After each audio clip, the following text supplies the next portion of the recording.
아모스 7장. 주 여호와께서 내게 보이신 것이 이러하니라. 왕이 풀을 벤 후 풀이 다시 움돋기 시작할 때에 주께서 메뚜기를 지으심에 메뚜기가 땅의 풀을 다 먹은지라. 내가 이르되 주 여호와여 청하건대 사하소서.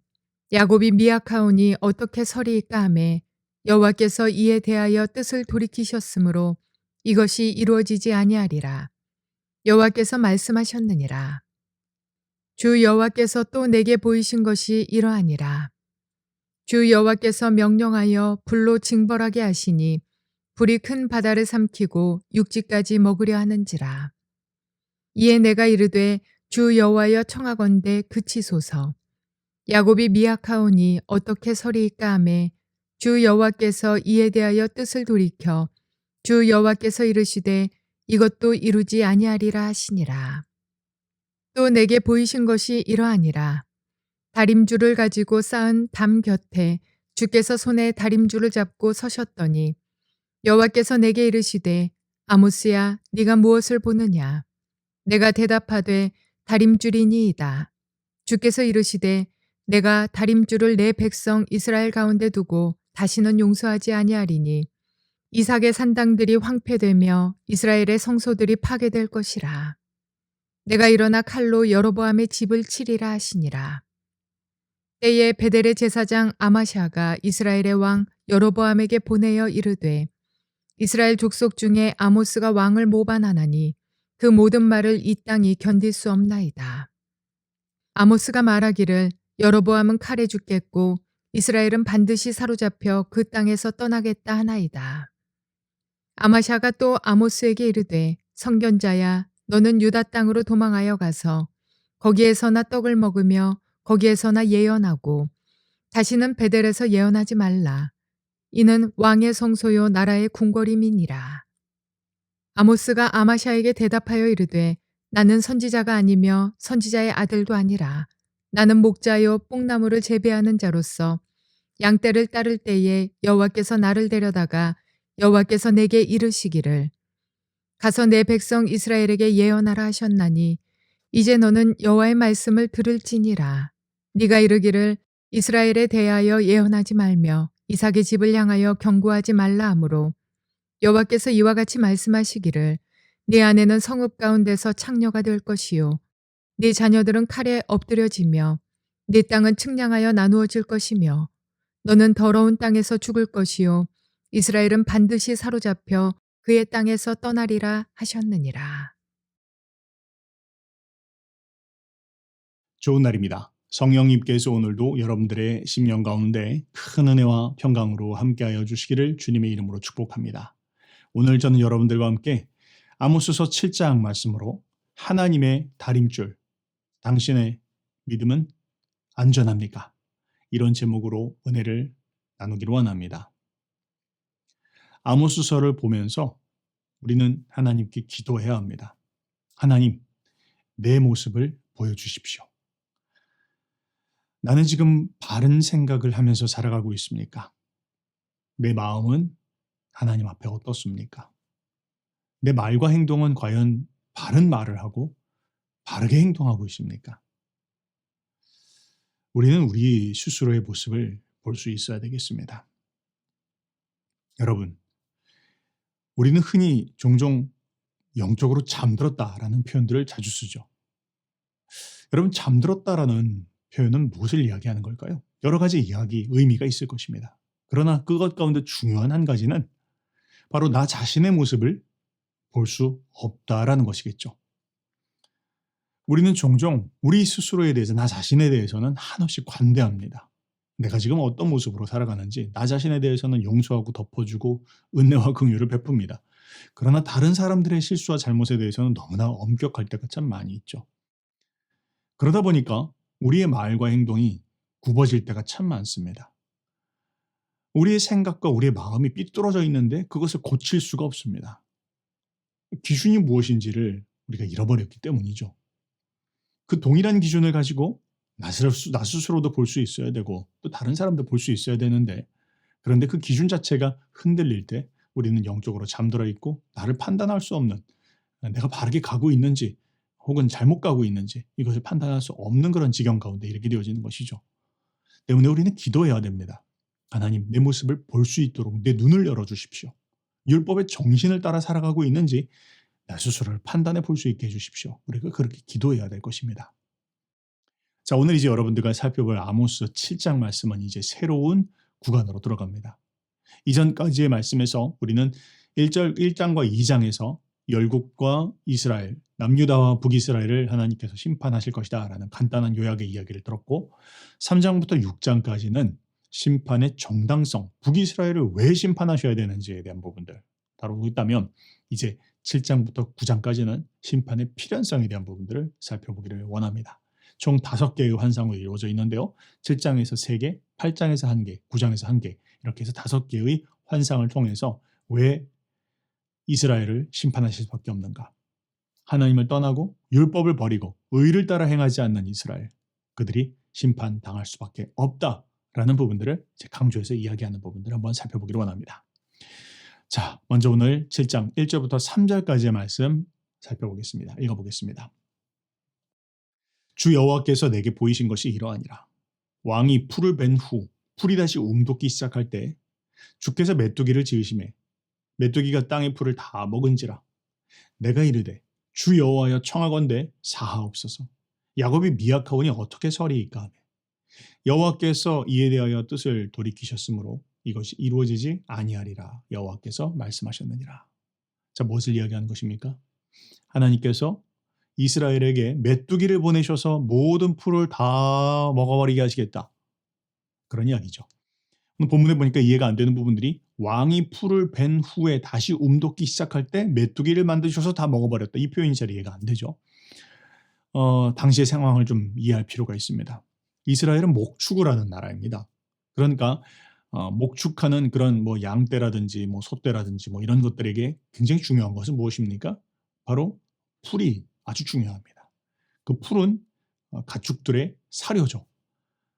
그 사료가 제대로 잘 공급이 되어지고 또 건강하게 그렇게 풀들이 자라야 이 가축들도 살 수 있는 것입니다. 그래서 대개 보면 한 해 중에 풀을 베는 날짜를 왕이 정하도록 되어 있었습니다. 자, 그러니까 어떤 한때에 풀을 베고 또 어느 정도 풀이 자랄 수 있는 시간들을 그냥 마구잡이로 그렇게 먹게 하는 것이 아니라 자랄 수 있는 시간을 주고, 그리고 나서 그 풀을 다시 베어서 사료로 쓸 수 있게 했다는 것이죠. 자, 그런데요, 지금 문제가 무엇입니까? 왕이 그렇게 풀을 베도록 한 후에 일정 시간이 지나야 되는데, 그런데 그 시간이 미치기도 전에 하나님께서 메뚜기 떼를 보내셔서 그 모든 풀들을 다 먹어버리게 하셨다는 것을 말합니다. 큰 문제가 됐겠죠. 가축들이 먹을 사료도 없었을 것이고, 가축이 죽어가기 시작하니까 사람도 큰 문제가 생겼을 것입니다. 한마디로 말하면 경제적인 위기 혹은 경제적인 축복을 거둬가시겠다라는 것을 환상 중에 아모스에게 말씀하셨다라는 것이죠. 여러분, 아모스가 활동했던 당시가 여로보암 2세인가 가장 강성했던 때이고 아주 부유했던 때입니다. 아모스가 느낄 수 있었던 건 이 모든 부가 하루아침에 다 사라질 수 있겠구나라는 것을 그는 아마 느꼈을 것입니다. 그러나 오늘 본문이 이야기하는 것은 바로 그러한 때에 아모스가 하나님 앞에 나가서 기도하였더라.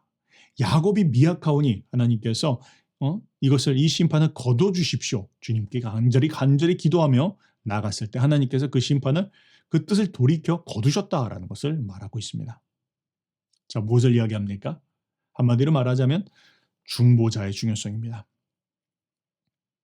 가정이든 교회이든 혹은 나라든 민족이든 한 사람의 기도하는 사람이 있다면 그 기도하는 사람의 기도를 통해서 하나님께서는 은혜와 긍휼을 베푸시고 이미 심판하시기를 작정하셨다 할지라도 그 심판을 유보하시고 돌이키시는 하나님이시다라는 것을 말씀합니다. 우리 공동체 가운데 그렇게 기도하는 사람이 있습니까? 그런 한 사람이 있다면 참 복된 공동체입니다. 그렇게 기도하는 그 한 사람 때문에 하나님은 그 공동체의 심판을 거두시고 하나님의 축복을 이어가실 것이다 라고 지금 이야기하는 것이죠. 우리 한 사람 한 사람이 우리 공동체를 위해서 그렇게 기도하는 사람이 되어야 할 것입니다. 가정을 위해서 기도하고 또 교회를 위해서 기도하고 나라와 민족을 위해서 그렇게 기도하는 사람이 될 때 하나님께서 심판을 거두실 것이다 라는 것을 약속하고 있습니다. 자, 그러나 안타깝게도 그렇게 아모스의 기도로 심판을 피하였지만 이스라엘은 범죄를 멈추질 않았습니다. 그리하여서 이제 재차 심판이 임하게 되는데요. 4절부터 6절까지의 말씀은 그 다음에 이은 다른 환상에 대한 부분들을 이야기합니다. 주 여호와께서 또 내게 보이신 것이 이러하니라. 주 여호와께서 명령하여 불로 징벌하게 하시니 불이 큰 바다를 삼키고 육지까지 먹으려 하는지라. 무엇을 이야기합니까? 성경에서 바다는 민족을 말합니다. 그러니 지금 남유다와 북이스라엘뿐만 아니라 모든 그런 주변에 있는 열국들까지 죄를 범하고 양심을 따라 살아가지 않고 의를 버리며 살아가는 그들의 모습들을 보시고 하나님께서 이스라엘뿐만 아니라 그 주변에 있는 나라들까지 심판하시기로 작정하셨다라는 것이죠. 그러나 본문은 또 이야기합니다. 그런 가운데서 아모스가 재차 하나님 앞에 나아가서 다시 한번 중보하면서 기도하더라. 자, 5절에 이에 내가 이르되 주 여호와여 청하건대 그치소서 야곱이 미약하오니 어떻게 서리이까 하며 주 여호와께서 이에 대하여 뜻을 돌이켜 주 여호와께서 이르시되 이것도 이루지 아니하리라 하시니라. 기도하는 그 한 사람이 있다면 하나님께서 심판하시기로 작정하신다 할지라도 그 뜻도 하나님은 돌이키시는 하나님이시다 라는 것을 말씀합니다. 자, 그러나 오늘 본문은 이것을 강조하는 중보 기도자가 참으로 중요하다. 한 사람의 기도하는 사람이 너무나 중요하다라는 것을 말씀하지만 그러나 동시에 또 한 가지를 이야기합니다. 그것은 무엇입니까? 한계가 있다라는 것이죠. 중보하는 한 사람이 있다 할지라도 또 그 사람이 간절히 하나님 앞에 나아가서 금식하며 기도한다 할지라도 공동체 전체가 그 죄에서 돌이키질 않는 한 또 그들이 살아가고 있었던 그 고집스러운 삶의 모습들을 버리지 않는 한 심판을 영원히 멈추도록 할 수는 없다라는 것을 말씀하고 있습니다. 자, 이제 세 번째 환상은 이야기합니다. 다림줄 환상인데요. 이제 이 환상은 중보기도자의 중요성에 대한 것이 아니라 심판은 필연적이다라는 부분들을 말씀합니다. 한번 읽어보겠습니다. 또 내게 보이신 것이 이러하니라. 다림줄을 가지고 쌓은 담 곁에 주께서 손에 다림줄을 잡고 서셨더니 여호와께서 내게 이르시되 아모스야 내가 무엇을 보느냐? 내가 대답하되 다림줄이니이다. 주께서 이르시되 내가 다림줄을 내 백성 이스라엘 가운데 두고 다시는 용서하지 아니하리니 이삭의 산당들이 황폐되며 이스라엘의 성소들이 파괴될 것이라. 내가 일어나 칼로 여로보암의 집을 치리이다 하시니라. 자, 무엇을 이야기합니까? 세 번째 환상입니다. 심판은 필연적이다라는 부분들을 이야기하시는데 이번의 환상에 대한 부분들은 다림줄에 대한 부분입니다. 여러분, 다림줄은 무엇입니까? 다림줄은 집을 지을 때 사용하는 도구이죠. 집을 지을 때 이것을 다림줄이라고 하는 일종의 줄을 내려서 그 집이 수직적으로 똑바로 올라갈 수 있도록 삐뚤어지지 않도록 지을 수 있도록 하는 그 도구가 바로 다림줄입니다. 건축하는 사람에게 있어서 다림줄은 굉장히 중요한 것이죠. 만약 이 다림줄을 사용하지 않는다면 밸런스 있게 건물을 바로 올릴 수 없고 만약 그렇게 된다면 중심을 잃고 건물이 넘어질 수도 있는 것이죠. 그러니까 이 다림줄은 굉장히 중요한 것입니다. 자, 그런데 7절은 다시 한번 읽어보겠습니다. 이렇게 이야기합니다. 다림줄을 가지고 쌓은 담 곁에 주께서 손에 다림줄을 잡고 서셨더니 자, 무엇을 이야기합니까? 하나님께서 이 성을 쌓으실 때 다림줄을 가지고 이 성을 쌓았다라는 것입니다. 그러나 이미 이 성은 쌓아졌습니다. 그런데 그럼에도 불구하고 하나님은 여전히 그 쌓아진 성 옆에서 주의 손에 다림줄을 잡고 서 계신다라는 것을 말합니다. 무엇을 이야기합니까? 하나님은 그 성 안에 성을 지을 때만이 아니라 그 성 안에 살고 있는 사람들의 모습들을 보면서 그들 모습들 역시 그 다림줄을 재어보시면서 그들이 바로 살아가고 있는지 아닌지에 대한 부분들을 돌이켜보시고 측량해 보신다라는 것을 지금 이야기하고 있습니다. 자, 그러면서 그 결과가 어떻게 되었는지를 보니까 8절에 이렇게 말합니다. 여호와께서 내게 이르시되 아모스야 내가 무엇을 보느냐? 내가 대답하되 다림줄이니이다. 주께서 이르시되 내가 다림줄을 내 백성 이스라엘 가운데 두고 다시는 용서하지 아니하리니 이유는 무엇입니까? 9절에 이삭의 산당들이 황폐되며 이스라엘의 성도들이 파괴될 것이라. 내가 일어나 칼로 여로보암의 집을 치리라. 뭐를 이야기합니까? 하나님께서 이 성을 지으실 때만 하더라도 하나님께서 바른 그 기준들을 가지고 성을 아름답게 짓도록 축복하셨고 튼튼하게 성을 지어주셨고 그러나 이제 그 안에 백성들을 살게 하셨을 때 그들의 삶의 모습 역시 하나님께서 삶의 그 하나님의 다림줄을 빗대어서 그것을 가지고 그들을 측량해 보셨을 때 그들의 삶의 모습 하나하나를 살펴보았는데 그들의 삶의 모습이 하나님의 의의 기준에 미치지 못하고 또 하나님의 율법의 정신을 따라 살아가지 못하고 양심의 기준을 따라 살아가지 않고 죄를 따라 살아가고 있는 그들의 모습들을 볼 때, 또 우상을 섬기면서 살아가는 그들의 모습들을 볼 때 하나님께서 심판하실 수밖에 없더라라는 것을 지금 이야기하고 있습니다. 자, 여러분, 이 세 번째 환상, 다림줄의 환상이 우리 가운데 이야기하고 있는 것은 무엇입니까? 다림줄의 환상은 우리에게 아주 중요한 이야기를 하고 있습니다. 여러분, 지금 우리가 계속 구약 말씀을 보고 있지 않습니까? 특별히 그 뒤에 선지서 말씀을 보고 있는데 어떤 분들은 이런 말씀을 들으면서 너무 율법주의적인 이야기를 하는 것 같다, 이렇게 느끼실지 모르겠습니다. 하나님께서 마치 심판하시는 하나님, 어떤 한 가지 딱 기준들을 가지고 우리를 책망하시고 정죄하시는, 그렇게 느끼실지 모르겠습니다. 그러나 여러분, 성경은요, 구약과 신약 모두 하나님의 말씀입니다. 구약도 신약도 하나님께서 우리에게 주신 말씀입니다. 구약은 예수님께서 이 땅 가운데 오셔서 죽으시고 부활하시고 또 우리를 위해서 새 생명을 주셨다라고 해서 구약은 폐해진 말씀이 아닙니다. 우리와 상관없는 말씀이 아니라는 거예요. 여러분, 율법은 무엇입니까? 율법이라고 하는 건 예수님 믿었다고 해서 율법은 버려야 되는 것이 아닙니다. 율법은 바울이 이야기하기에 몽학 선생이라고 이야기했습니다. 우리는 율법 아래에서 우리가 죄인된 자임을 우리는 깨닫습니다. 그리고 율법을 통해서 그 죄인된 내 모습들을 발견해 나가면서 우리는 결국 우리를 위해서 죽으신 한 분, 바로 예수 그리스도를 만나게 됩니다. 그 안에서 우리는 믿음으로 은혜로 구원을 얻습니다. 자, 결국 우리가 율법을 지켜서 구원을 받는 건 아닙니다. 믿음으로 은혜로 구원을 얻습니다.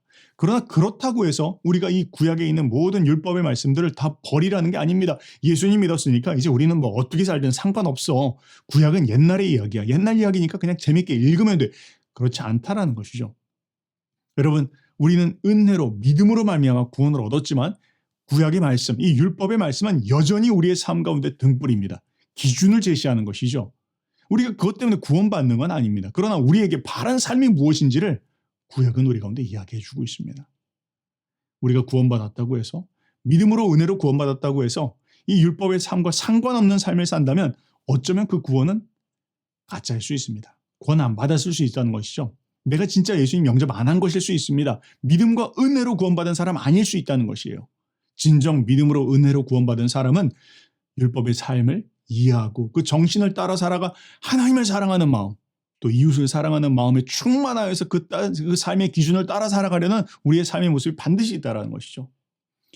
바로 그것이 하나님의 다림줄입니다. 주님은 우리의 삶 가운데 하나님의 다림줄을 내리십니다. 그 율법의 기준을 가지고 우리의 삶의 모습을 봅니다. 당연히 미치지 못했을 때에는 우리에게 예수 그리스도를 통한 구원의 길을 열어주십니다. 그러나 그렇게 해서 영접받은 우리도, 예수님을 영접한 우리들, 구원받은 우리들에게도 여전히 하나님의 다림줄은 내어져 있습니다. 그 기준을 따라 내가 살아가고 있는지를 한번 살펴봐야 된다는 것이죠. 만약 그렇지 않다면 내 믿음이 무너진 것입니다. 내 신앙이 무너져 있는 것입니다. 아니면 어쩌면 아예 그 신앙이 처음부터 시작되지 않은 것일 수도 있습니다. 살펴봐야 한다는 것이죠. 나는 하나님을 사랑하는 마음의 동기로, 또 이웃을 사랑하는 그 마음의 동기로 생각하고 있고, 또 마음을 먹고 있고, 말하고 있고, 행동하고 있는가? 그것이 아니면 그냥 이기적인 내 삶의 동기를 가지고만 살아가고 있는 것은 아닌가? 만약 그렇다면 나의 믿음이 무너져 있는 것입니다. 하나님의 다림줄에 대보아야 할 것입니다. 돌이켜야 된다는 것이죠. 그 율법의 정신을 따라 다시 우리의 삶을 맞춰가기 시작해야 된다는 것을 말씀하고 있습니다. 마지막으로 10절부터 17절까지의 말씀은 그런 아모스를 대적하는 아마샤라고 하는 한 제사장에 대한 이야기를 합니다. 이것은 약간 첨부 같은 그런 이야기입니다. 베델에 있는 제사장 아마샤라는 사람이 있습니다. 그는 하나님의 말씀을 들어야 되는 자입니다. 아마샤는 자기 스스로가 하나님께서 지금 내게 무엇을 말씀하시는지를 들어야 할 자이고, 설사 그 스스로가 듣지 못한다면 이 아모스라고 하는 하나님의 선지자를 통해서 그에게 하시는 하나님의 음성은 들을 수 있어야 됩니다. 그러나 그는 영적으로 듣지 못하는 자였다라고 그렇게 이야기합니다. 여러분, 한번 10절부터 17절까지의 말씀을 한번 읽어보시기 바랍니다. 여기 보면 제사장 아마샤라는 사람은 이런 모습으로 나옵니다. 그는 영적으로 어두운 자요, 그는 영적으로 잠들어 있는 자입니다. 서두에 말씀드렸던 것처럼 영적으로 잠들어 있다는 것은 뭘 말합니까? 자기 스스로의 모습을 볼 수 없는 사람이라는 것이죠. 내가 지금 어떤 상황인지 좀처럼 깨달을 수 없는 사람이라는 것입니다. 내게 칭찬해주는 이야기는 반갑게 듣습니다. 그런데 나를 책망하고 나에 대해서 뭐라고 이야기하면 그냥 자기 스스로를 정당화하고 나는 괜찮은데 왜 나한테 자꾸 이렇게 이야기하는 것이지? 잠들어 있는 것이죠. 깨어있는 사람은 자기 스스로의 모습을 보려고 합니다. 내 모습을 보고 바꾸려고 합니다. 티처블 하다는 것이죠. 주님이 가르치실 수 있고 주님께서 이끌어 주실 수 있는 마음의 상태가 되어 있는 것, 깨어있는 상태입니다. 그러나 우리의 심령이 높아지고 교만해지기 시작할 때 사람들의 말이 들려지지 않는 것이고 하나님의 음성도 들을 수 없는 것입니다. 자, 이 아마샤라는 사람, 그는 그 누구보다도 하나님의 말씀을 잘 들어야 되는 사람인데 그는 하나님의 말씀을 듣지 못하고 있습니다. 그 말씀을 따라 살지도 않을 뿐만 아니라 백성들에게 그 말씀을 가르쳐야 될 자인데 백성들에게도 그 말씀을 제대로 가르치고 있지 않습니다. 어쩌면 오늘날 우리들의 모습들일지 모르겠습니다. 바로 영적으로 잠들어 있는 모습이라는 것이죠. 뿐만 아니라 아마시아는 어떤 사람이었습니까? 그는 사람을 외모로 취하는 자였습니다. 아모스의 모습을 보니까 아모스는 제사장 가문도 아닙니다. 또 제사장도 아닌 것처럼 보입니다. 그의 모습을 보니까 그냥 허름해 보이는 사람입니다. 그는 목동이었다라고 하고 그는 농부, 뽕나무를 치는 사람이라고 그렇게 이야기를 하고 있죠. 여러분 당시에 여기서 지금 이야기하고 있는 뽕나무는 돌무화과 나무라 그렇게 본문 보면 그렇게 나와 있습니다. 이 돌무화과 나무라는 건 무화과도 아니에요. 먹을 수 없는 무화과입니다. 그러니까 목자들 중에서 양떼를 제대로 몰지 못하는 사람들은 이렇게 무화과 나무, 돌무화과 나무, 뽕나무 이런 걸 치도록 했는데 그냥 그런 걸 하고 있는 사람들, 그러니까 뭐 별 볼 일 정말 없는 그런 사람이라는 것이죠. 그러니까 아마시아가 그 모습을 보면서 이 아모스를 멸시하였다라는 것입니다. 그러나 그 아마시아의 멸시에도 불구하고 아모스는 뭐라고 이야기합니까? 그는 그렇다. 나는 선지자도 아닙니다. 나는 선지자의 아들도 아닙니다. 내 집안이 훌륭한 것도 아닙니다. 나는 그저 목동이요 뽕나무를 키우는 그런 농부에 불과한 사람입니다. 그러나 중요한 한 가지가 있습니다. 무엇입니까? 하나님께서 내가 양떼를 치고 있을 때 내게 말씀하셨습니다. 나를 부르셨다라는 것이죠. 자기의 부르심이 명확하게 서 있다라는 것입니다. 나의 그 다른 어떤 것들 비교했을 때 내 모습이 어떻고 저떻고 이런 것이 아니라 하나님이 지금 내게 무엇을 말씀하셨는지 그 하나님의 말씀 위에 분명하게 서 있는 그 하나님의 부르심과 그 말씀 위에 서 있는 사람이었다라는 것을 말합니다. 그가 이제 이야기합니다. 내가 하나님의 말씀을 듣지 아니하므로 하나님이 너를 치실 것이다 라고 이야기하면서 16절부터 17절까지 무서운 하나님의 심판에 대한 부분들을 이야기합니다. 자, 사랑하는 여러분, 오늘 이 말씀을 통해서 우리가 깨달을 수 있는 부분들은 무엇입니까? 첫 번째, 오늘 말씀은 이야기합니다. 중보자의 중요성입니다. 기도하는 한 사람이 있다면 공동체는 망하지 않습니다. 가정, 또 교회, 우리 나라 민족을 위해서 그 기도하는 한 사람이 우리가 되어야 할 것입니다. 두 번째, 오늘 말씀은 무엇을 이야기합니까? 그러나 그럼에도 불구하고 하나님의 인내하심에는 한계가 있다.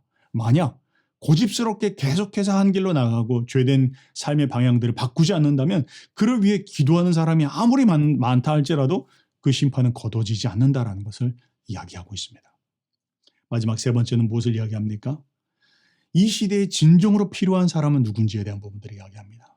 여러분, 거짓은 항상 참을 공격합니다. 거짓 선지자는 참 선지자를 공격합니다. 거짓된 교회는 참된 교회를 늘 공격합니다. 그러나 이 아모스처럼 하나님의 말씀 앞에 분명하게 서 있고 하나님께서 지금 나에게 또 우리 교회에게 지금 이 시대 가운데 무엇을 말씀하시는지를 분명하게 알고 있는 사람은 그의 환경이나 그의 조건이나 그의 배경이 아무것도 준비된 사람이 아니라 할지라도 그 말씀 위에 서 있을 때 하나님은 그에게 담대함을 부여해 주시고 그의 말씀 위에 권위를 더해 주신다. 그래서 하나님의 공동체를 바르게 이끌어갈 수 있는 그런 권세를 우리에게 주신다라는 것을 이야기하고 있습니다. 오늘 말씀을 다시 한번 묵상해 보시면서 우리의 삶의 모습을 그 하나님의 다림줄을 우리 중심 가운데 내리고 내가 지금 하나님 앞에 어떤 모습으로 살아가고 있는지 스스로 한번 점검해 보실 수 있기를 바랍니다. 그렇게 승리하시는 저와 여러분들 되시기를 주님의 이름으로 축복합니다.